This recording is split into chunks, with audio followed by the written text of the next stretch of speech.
Si vous êtes américain, vous ferez comme font les Américains. Si vous êtes français, vous ferez comme font les Français. Et vous critiquerez les autres.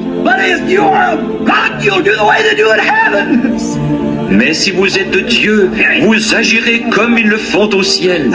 Parce que votre esprit vient d'en haut et il vous dirige.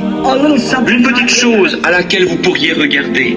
Dans l'Écriture, ceux qui cherchaient cette nouvelle cité agissaient différemment. Ils professaient qu'ils étaient pèlerins et étrangers. Ceux du côté de Caïn sont devenus des fugitifs et des renégats, tandis que les chrétiens étaient des pèlerins et des étrangers. Un fugitif n'a pas de chez soi. Un renégat est un affreux individu. Mais un pèlerin, c'est quelque chose de réel. Il vient d'un pays véritable, d'une autre nation, et il essaie de trouver son chemin pour rentrer chez lui, démontrant par sa vie qu'il est différent, qu'il vient d'un autre pays. Voilà pourquoi il agit ainsi. Mais pourtant, ces gens qui agissent ainsi, ces gens qui portent ces choses, laissez-moi vous raconter quelque chose. En Afrique du Sud, j'ai vu 30 000 païens, des indigènes complètement nus. J'ai vu des jeunes filles de 16, 18, 20 ans, des garçons nus comme des vers, se tenant là, avec de la boue sur le visage et tout bariolé, avec des os leur traversant le nez et des morceaux de bois suspendus à leurs oreilles, et avec des os humains se croisant, ou des os quelconques se croisant dans leurs cheveux, des dents d'animaux suspendues à leur corps, nus comme ils sont venus au monde, et ils ne le savaient pas. Mais lorsqu'elles ont reçu Christ, qu'elles sont tombées la face contre terre et ont reçu le Saint-Esprit, elles se sont levées, ont croisé leurs bras sur leur poitrine pour cacher leur honte, et se sont ensuite éloignées et ont trouvé des habits avec lesquels se vêtir. Pourquoi? Ils étaient devenus des pèlerins et des étrangers pour ce monde. Alléluia! Ils s'en étaient éloignés. Oui, monsieur. Oh oui, ces gens se déclarent chrétiens. Ils appartiennent à des églises. Ils s'en vont disant, nous sommes méthodistes, nous sommes baptistes, nous sommes pentecôtistes, nous sommes adventistes du 7e jour, nous sommes ceci ou cela. Cela n'a rien à voir. Votre esprit, la vie qui est en vous, c'est ce qui motive et révèle ce que vous êtes. Jésus a dit, c'est à leurs fruits que vous les reconnaîtrez. L'Église est devenue comme Israël l'était au commencement. Ils ont vu que toutes les nations païennes avaient un roi, mais Dieu était leur roi. Ils ont vu que les nations païennes avaient un roi. Ils ont donc voulu faire comme les nations païennes, et ils se sont achetés un roi. Et en faisant cela, ils se sont attirés des ennuis. Petit à petit, il a commencé à entrer. Petit à petit, le monde a commencé à s'infiltrer en eux.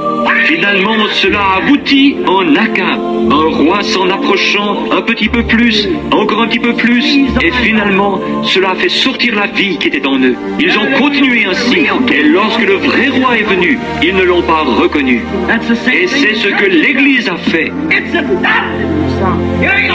Elle a adopté, c'est ça, elle a adopté la politique, l'éducation, elle a adopté les organisations, la société, les grosses églises, des prédicateurs au style pompeux. Et lorsque le vrai roi vient, ils ne le reconnaissent pas. Ils sont en train de crucifier le Saint-Esprit, celui-là même qui est le roi. Ils ne le reconnaissent pas, mais ils rient de lui et se moquent de lui. Ce que les Juifs ont fait à leur Messie, l'Église est aussi en train de le faire à son Messie.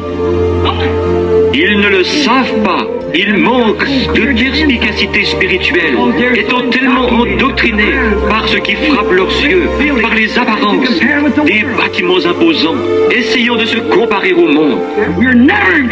Il ne nous est pas du tout demandé de nous comparer au monde. Il nous est demandé de nous humilier.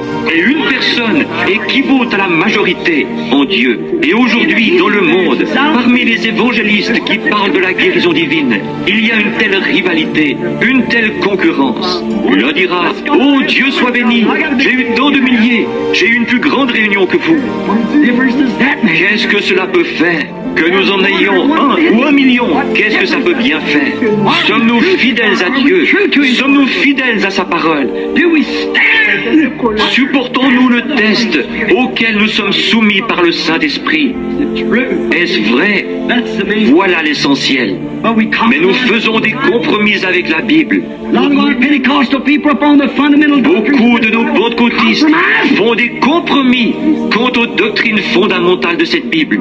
Mon but n'est pas de vous blesser, seulement je suis dans ma propre église et j'estime que je peux faire ce que dans mon église parce que je prêche l'évangile. Mais il y a des dizaines de milliers de prédicateurs pentecôtistes qui savent qu'il n'existe pas dans la Bible une chose telle que le baptême au nom du Père, Fils et Saint-Esprit. Je lance un défi à l'archevêque ou à quiconque de me montrer où une seule personne a déjà été baptisée dans le nom de Père, Fils et Saint-Esprit. Mais ils font des compromis parce que leurs organisations en ont fait. Il n'y a pas une seule personne dans le Nouveau Testament et pendant les 300 ans qui ont suivi, d'après l'histoire, qui ait été baptisée autrement que dans le nom de Jésus-Christ. Qu'est-ce? L'organisation. C'est ce qui a fait cela, faisant des compromis.